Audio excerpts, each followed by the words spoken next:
Start हो।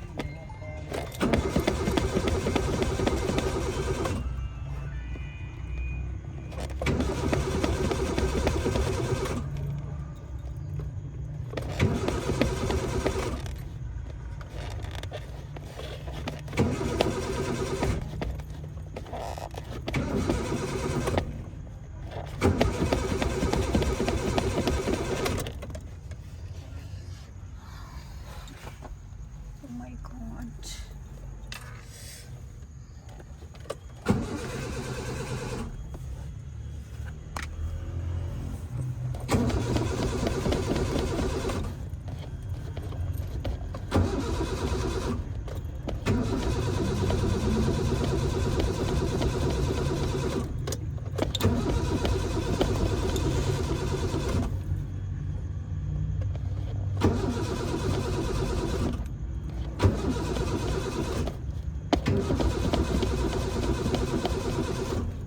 तो चले पार्ट वन तक हूँ तो सही बहुत ज़्यादा मुझे टेंशन हो रही है, मुझे इस चीज़ की टेंशन है।